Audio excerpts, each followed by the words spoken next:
Maybe I should unmute before I start talking. Always is helpful, unless you're really good at lip reading.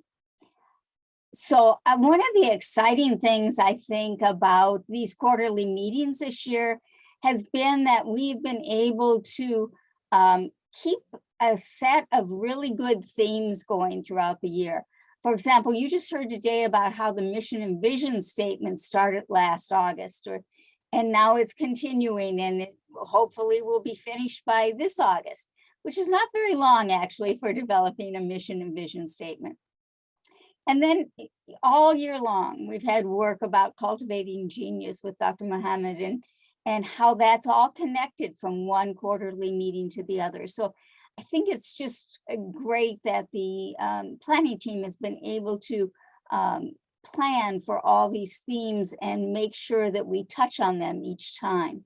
So one of the other things that we've talked about throughout the year is writing instruction. And so I just wanted to I know that all of you can remember exactly what we talked about in every session.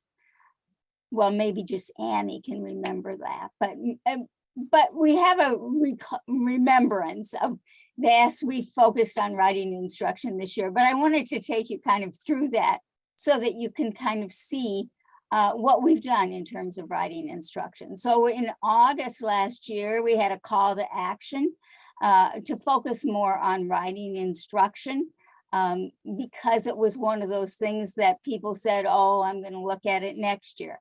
And we said, next year is here. We need to start thinking about it.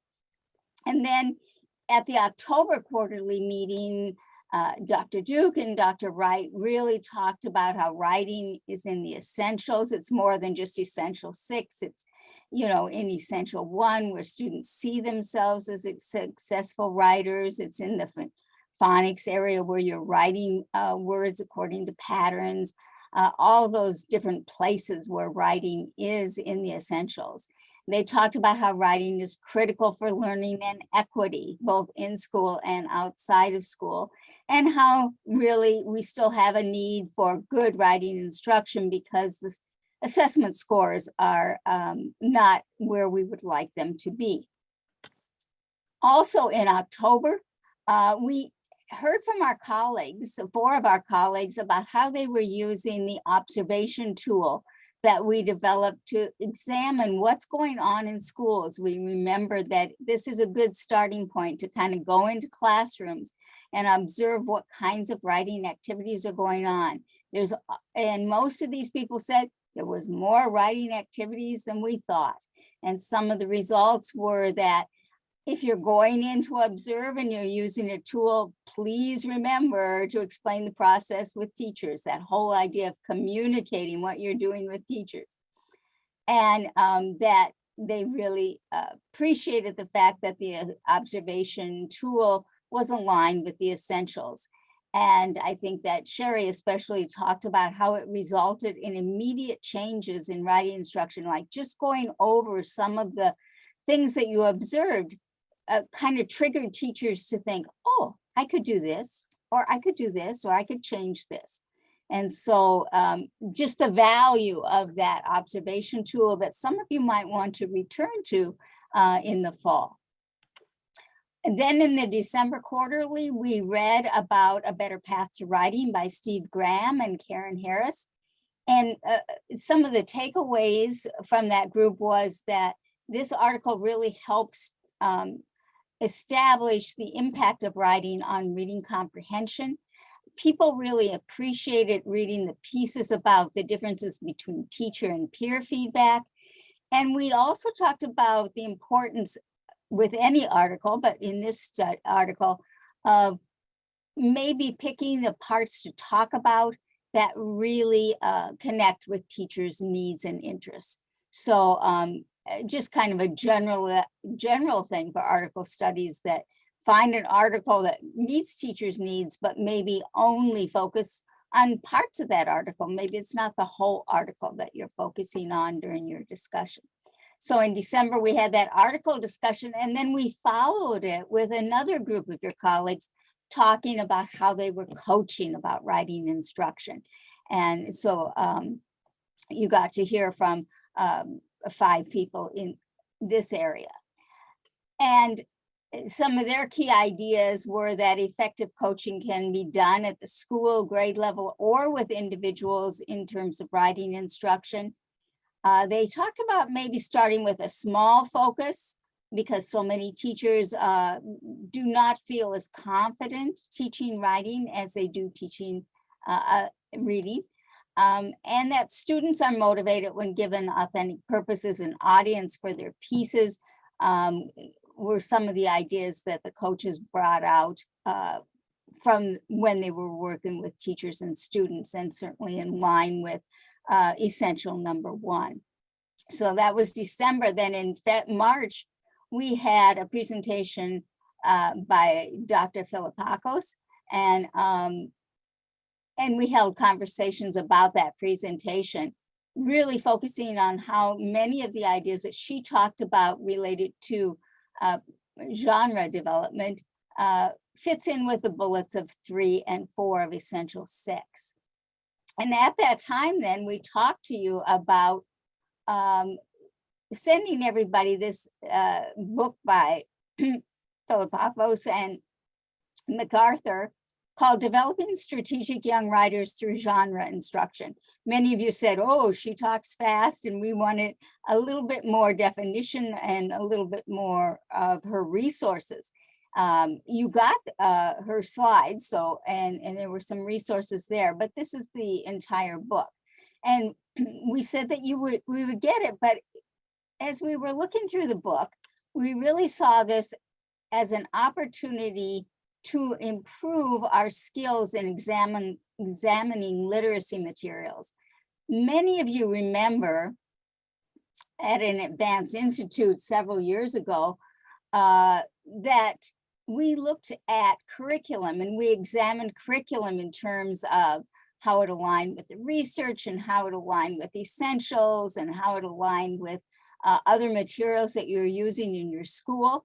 But only maybe 125 coaches of our current system were at that particular event. And Dr. Duke has talked many times in small pieces about the importance of examining curriculum materials against the essentials and the learning standards and research. But we haven't spent much time on how do you select professional texts that you're going to use as resources or as you're going to use with teachers. How do you determine if those are professional texts that you actually want to use? And so we decided that to help think about this, we got another team of people together who said, we're interested in this topic. And some of these names are people who have worked with us before in writing, and some of these people come from the Cultivating Genius group, and some of the people are just interested in writing. So we hope we have a nice variety of people who are going to help Lisa Brown and I through the next few months really read carefully this text and think about it in terms of how we would use this text and how it fits in with the other things that we really value, such as the essentials, the standards, the ideas from Cultivating Genius, the 5 pursuits.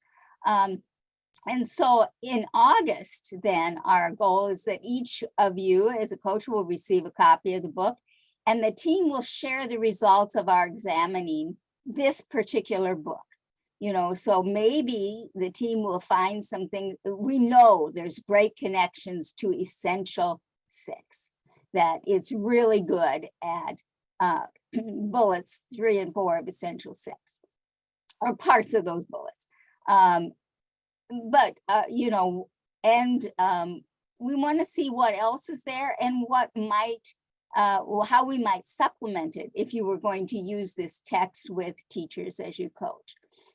So we'll share those results, but I think more importantly, we're going to share a process that you can use to examine any professional text. So here's a text that everybody is just really enamored of on the latest blog that I'm reading, or it's been tweeted out several times. It just came out. Everybody loves it.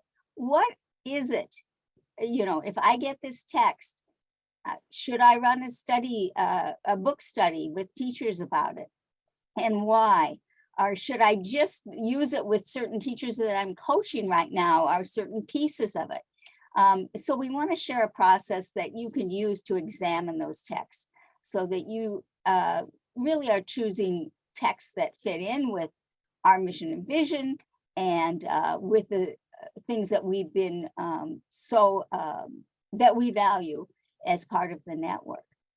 So that's hopefully where we'll be in August, and leave you with a process that you can use to examine texts and maybe even curriculum materials, other curriculum materials as well.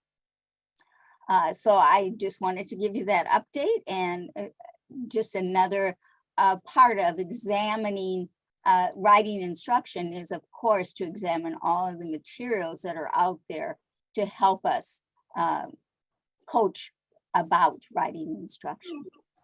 So I think, Erin, it's probably lunchtime, unless you or Lisa, do you have anything that I left out? What did I leave out?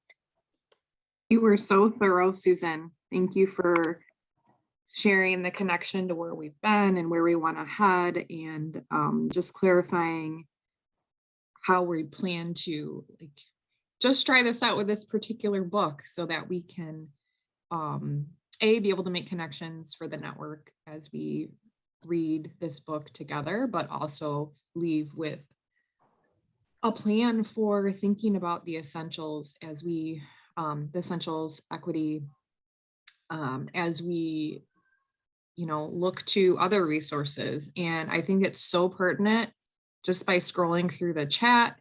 And there were a lot of questions about how do I do this with the scripted resource? How do I make these connections? And so maybe there's things that we'll identify through this process that we can revisit those questions in a little bit more, with a little bit more detail in the future.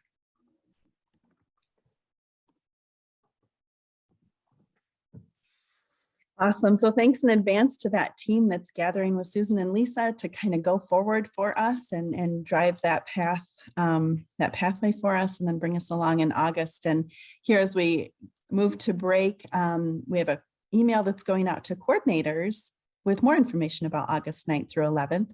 Thank you to the whole network for providing Liberty with feedback around, your interest of attending face-to-face or virtual.